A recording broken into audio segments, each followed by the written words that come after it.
guys, this is based on an actual event that's happened. When you guys are working on these characters, how important is it that you do research on the reality of what actually happened versus the script? It's kind of important to stay true to that period of time in particular, and the story itself's not based specifically on anyone in particular, so we didn't have that pressure of kind of recreating, two brothers in particular. So it's kind of a concoction of a whole bunch of different people and different experiences. So yeah, it was a little bit of liberty, and you could kind of swing your elbows a little bit.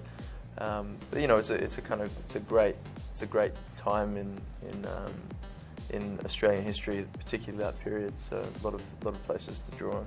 Yeah, you guys looked really fancy in your 70s gear, I have to tell you. Yeah, we left it all at home today, unfortunately. You did? You should have worn it for the interview. Yeah. You totally should have. Your characters are actually really interesting, being brothers and the dynamic between the two of you. But I always wonder when I watch an actor who does a character really well, if they pull parts of themselves and put them into the character, or does the character have parts of their personality that you kind of like take on?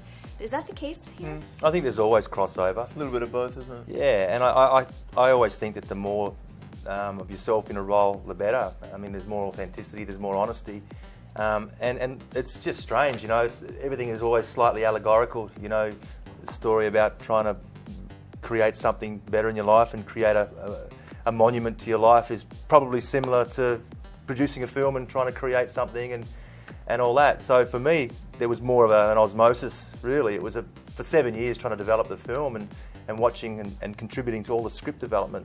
All that stuff just gets into your system. It's not as if I spend 3 weeks going, I'm now doing my character work.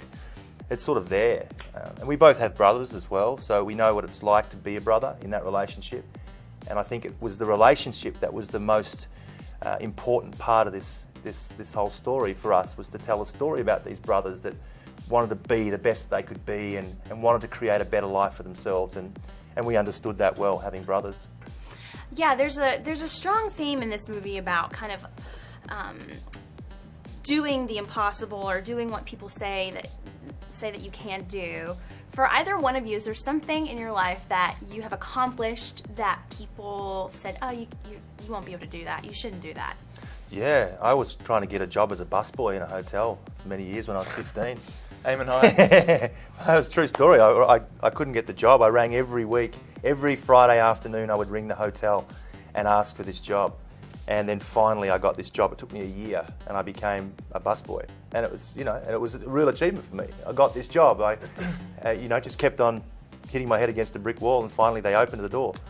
I suppose it was a good lesson. Yeah, I think persistence is really important, and I can't think of anything particular, but I think luck is what happens when preparation and opportunity collide, and I think you make your own luck, and the harder you work, the luckier you are, I suppose.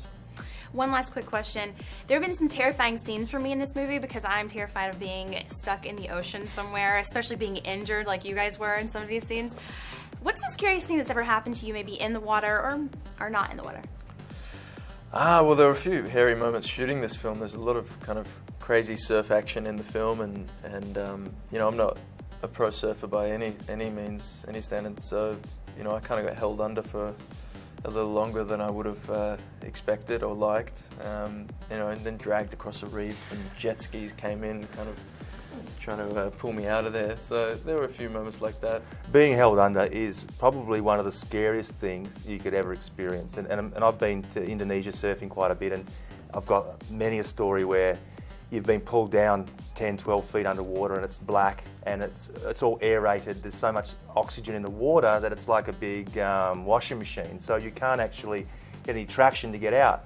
And you're being swept, you're being turned over and over, you're running out of breath, and you can't see, and you don't know which way is up and which way is down, and there's another wave in the set, or two, or three.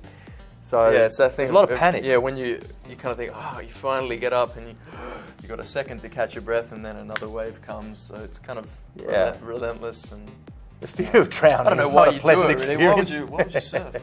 Yeah. Oh, yeah.